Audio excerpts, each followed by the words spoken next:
आपका स्वागत है इस वीडियो रिकॉर्डिंग में। देखिए, इसमें बहुत सारे प्रश्न हैं। मैं प्रश्न बता रहा हूँ आपके जो कमेंट्स में पूछे गए। एक तो ये सोडा बाई कार्ब का है कि ये सोडा बाई कार्ब कितना देना चाहिए। आप 100 ग्राम सोडा बाई कार्ब दे सकते हैं। अब मैं तो एसिलॉक देता हूँ। एसिलॉक वेट कैडिला का आता है। ये तुरंत ही एसिडिटी को कम कर देता है और जब एसिडिटी कम हो जाएगी उसका पाचन ठीक हो जाएगा, उसका गोबर ठीक होगा। दूसरी बात है कि यूरिया फीडिंग पे लोग काफी पूछते हैं। मैं अपनी गायों को यूरिया खिलाता हूँ। पहले मैं साइलेज और भूसा और दाना देता था, पर अब मैं साइलेज नहीं देता। मेरे पास 20 लीटर की गाय है, उनको करीब 30-40 ग्राम यूरिया 5-6 चाय की चम्मच रोज देता हूँ और उसके साथ थोड़ा सा गुड़ देता हूँ, करीब 100 ग्राम के करीब, और थोड़ी सी वो दाना तो उनको देता ही हूँ, दाने में खल होती है। और वैसे आप यूरिया फीडिंग के बारे में आप कुछ भी पूछना चाहते हैं तो हमारा फार्मर ग्रुप है। इस फार्मर ग्रुप में सभी लोग देते हैं। ये कुमुदी जी हैं, ये दरभंगा में।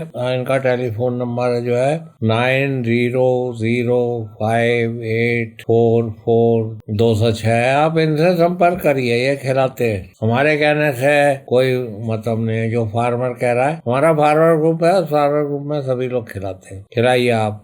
तो 50 ग्राम यूरिया जो है वो 1.5 किलो खल के बराबर होता है। आपकी काफी बचत होगी। और इसमें जो है बच्चों को नहीं देना है, और जब आप बच्ची खिला रहे तो नहीं देना है। अब दूसरी बात ये हो गई कि बाईपास फैट। लोग कहते थे हम बाईपास फैट खिला रहे और ये नहीं बढ़ रहा। जब बाईपास फैट के संग जब तक आप एसिलॉक नहीं देंगे ये अपने असर नहीं दिखाएगा। असर नहीं मतलब वो फैट आपका बढ़ेगा नहीं। तो बाईपास फैट खिलाइए। काफी नाम से आता है, किनमिन के नाम से भी आता है और भी आता है। अगर आपका एनिमल 15 लीटर से ज्यादा दूध दे रहा है तो बाईपास फैट उसको खिलाइए। 100 ग्राम के करीब का आप खिला सकते हैं, और शर्त यही है कि आप इसको एसिलॉक वेट देंगे कैडिला का, तभी वो जो है काम करेगा। वैसे आप सोडा बाई कार्ब भी अगर 100 ग्राम देते हैं उसमें भी काम करेगा। और मैं तो वो जो है ये एसिलॉक खिलाता हूँ और इसकी 2 गोली देता हूँ, और बायोप्लेक्स की गोली भी देता हूँ जिसमें माइक्रो मिनरल्स होते हैं। तो आप भी करके देखिए। मेरा तो मतलब साइलेज से पीछे छूट गया,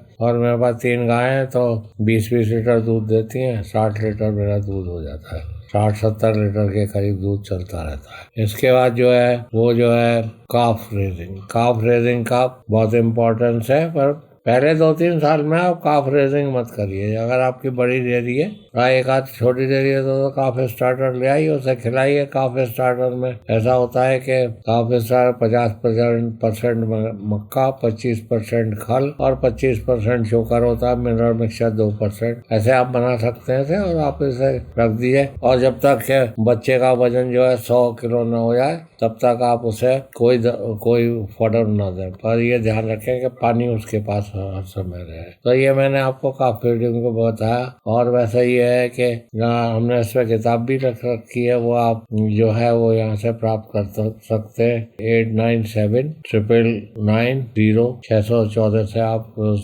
वो नीचे दिया जा रहा है नंबर, आप उसको ले आइए। टोनाफॉस्फोन की डोज जो है, टोनाफॉस्फोन फॉस्फोरस को ज्यादा मत दीजिए, इससे एसिडिटी हो जाती है और आपका जानवर मर भी सकता है, पेट में भी दर्द हो जाएगा उसके। तो इसको जो है 5 ml से और 15 ml तक, और आधा सब कट दीजिए, आधा वैसे दीजिए। ज्यादा तीरंदाजी मत दिखाइए कि साहब मैंने 20 ml चढ़ा दिया, कि मैंने 40 ml चढ़ा दिया। ये यूरेमिन के नाम से भी आता है, उसका टोनोफॉस्फोन के नाम से आता है। अब वैसे यही है कि आप एसिड सोडा फॉस आता है, वो उसका एसिड सोडा फॉस को खिलाइए। तो एसिड सोडा फॉस को आप खिला दीजिए। अब दूसरी बात है, लोग गीत गाते रहते हैं कि सर ट्रायो का बीज चाहिए। ट्रायो मर गया, ट्रायो का बीज अब नहीं मिलता है। उसके बाद बहुत सारे बुल्स आ गए, तमाम सारे बुल्स हैं, आप देख लीजिए। जर्सी के भी बुल्स है जो कि 40 लीटर दूध है। मेरे पास जर्सी के एम्ब्रो भी है, जर्सी का सेक्सीमेन भी है। इसके बारे में आप कुछ भी पूछना चाहते हैं तो आप पूछ सकते हैं।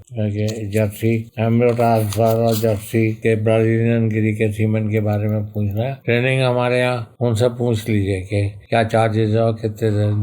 एम्ब्रो ट्रांसफर हम करते रहते हैं, मतलब हमारे पूरे हर्ड में एम्ब्रो ट्रांसफर होता रहता है। तो वो हर महीने की 4-5वीं तारीख से करते हैं, तो उनसे आप संपर्क कर लीजिए। पाल जी है। एम्ब्रो ट्रांसफर कोई ऐसी बड़ी चीज नहीं है, हम लोग तो रेगुलरली करते रहते हैं। एम्ब्रियो कैसे फ्लश किए जाते हैं, कैसे निकालते हैं, एम्ब्रियो कैसे रखते हैं, उस सब की ट्रेनिंग यहाँ पे आपको मिल जाएगी। उसके बाद जो है ये ब्राजीलियन गिरी का भी सीमेंट हमारे पास है। इसके बारे में जो आप पूछना चाहते हैं पूछिए। उसका डैम सील जो है 17,000 है, मतलब 50 लीटर, उसके बच्चे 50 लीटर। अनसेक सीमेंट जो है इसका कभी 2,500 रुपए का है, 2,500 से 2,000 रुपए तक का ये आपको मिल जाएगा। भाई इसके सीमेंट में चक्कर यही होता है कि जब आप सीमेंट लेंगे 2,500 रुपए का तो है, पर वो एक नहीं देगा, वो देगा 10 कम से कम, जिसकी कीमत जो है 20,000 रुपए होती है। तो ये बेकार को चिल्लाने से कुछ नहीं होता है, समझ लीजिए पहले खेल क्या है। ये नहीं आपने किसी से सुन लिया चिल्लाने लगे। 20,000 रुपए में आता है इसका सीमेंट। और जर्सी के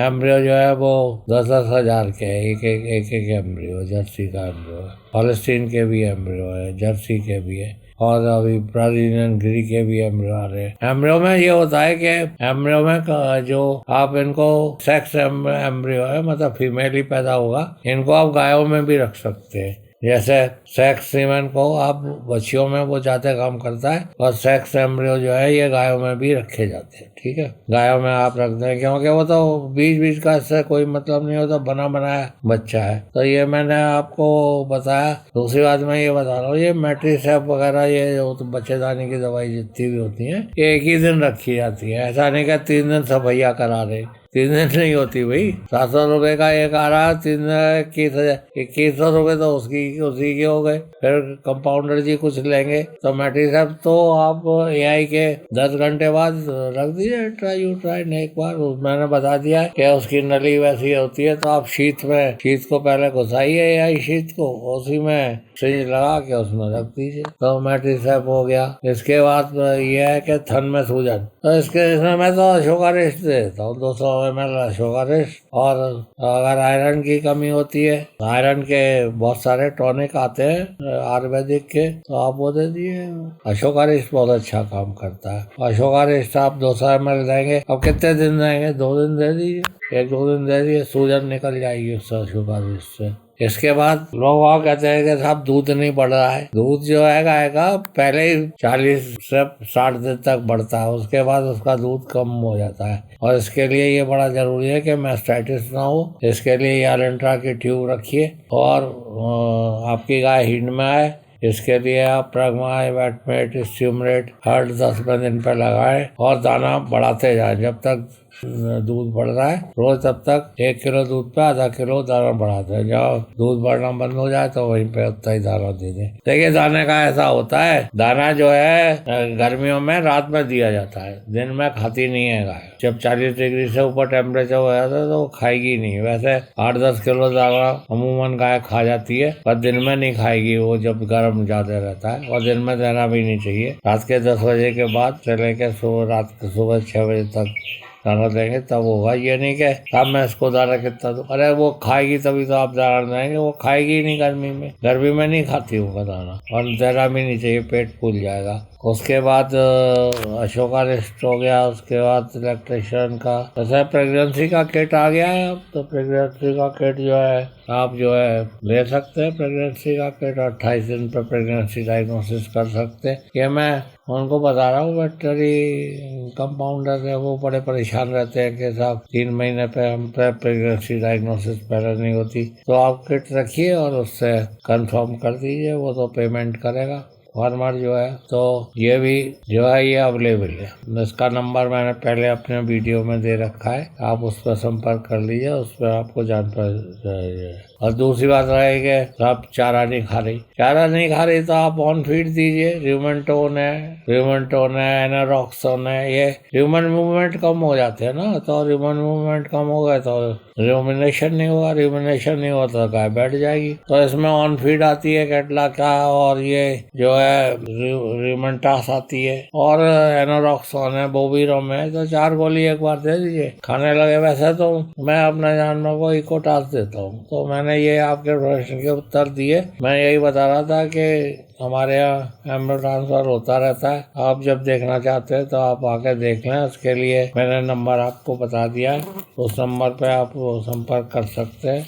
और फिर आप आ सकते हैं। हमारा एम्ब्रो ट्रांसफर लैब है। हमारा मानना यही है कि जब तक आपके पास 30 लीटर वाली गाय नहीं होगी आप डेयरी वेरी गाय चला नहीं सकते। ये 10-15 लीटर की गाय से मतलब 30 लीटर जाड़े में दे कम से कम, और वैसे 20-25 लीटर तो दे ही। तो वैसा सीमेन अवेलेबल है। ब्राजीलियन गिरी भी है, इसके एम्ब्रो भी मिल रहे हैं, जर्सी के हॉलिस्टीन के भी एम्ब्रो मिल रहे हैं, सेक्स एम्ब्रो मिल रहे हैं। डेयरी में सबसे ज्यादा नुकसान कैसे होता है? बछड़ा पैदा हो गया, अब क्या करेंगे आप उसका? और लोग कहते हैं देसी गाय तो ठीक है, बहुत अच्छी है, बहुत दिन चलती है, पर उसके बछड़े तो सारे पैदा हो जाते हैं, फिर आप उसका क्या करिएगा? बिना बछड़े के वो दूध भी नहीं देते। हॉलिस्टीन में तो बड़ी अच्छी बात है कि वो बिना बछड़े के भी दूध दे देती है, कोई दिक्कत नहीं है। और बछड़ा मर जाए तब भी कोई दिक्कत नहीं है। पर देसी गाय में ज्यादातर मैं देखता हूँ और भैंस में ये होता है कि वो मर गया तो उसके बाद भैंस में तो ऑक्सीटोसिन लगा के दे देती है,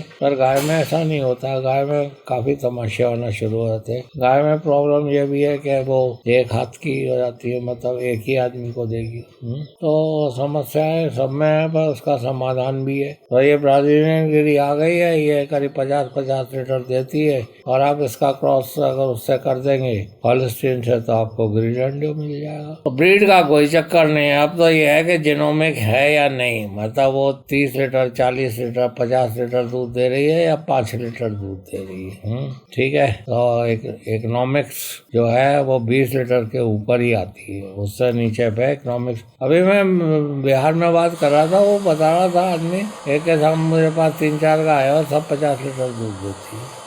तो बिहार जैसे राज्य में भी यही हो रहा है, और बहुत से बिहारी जो है वो काफी गाय ला रहे हैं, मेरे यहाँ ट्रेनिंग पे आते हैं। और एक तो क्या कहते हैं, यहाँ से जाके 20-20 लाख की गाय खरीद रहे हैं। एक मास्टर तो ऐसे निकले, वो मास्टर साहब थे मेरे यहाँ रहते, वो तो गाय लाए, वहाँ से साइलेज भी रख के ले आए, दाना भी रख के ले आए, और उन्होंने नौकरों को भी बिठा लिया जो बिहारी थे। सरदार जी के फार्म में नौकरों को भी ले आए और खुशी खुशी नौकर आ गए। तो जो वो जैसे वो वहाँ पे गाय देखते थे वैसे ही वो देखते। तो बिहारी भाई जो है वो गाय के उसमें काफी आगे निकल रहे, काफी मोतिहारी से लेके और ये नीचे तक जो है झारखंड की बॉर्डर पे सब जगह काफी गाय में इंटरेस्ट इनका बढ़ता जा रहा है। बिहार, महाराष्ट्र, आपके हरियाणा और राजस्थान में भी काफी वो है, और पंजाब में तो खैर ही। तो आप इस एम्ब्रो में ट्रेनिंग लेना चाहते हैं तो आप ये नंबर मैंने आपको बता दिया, उस पर संपर्क करें। धन्यवाद।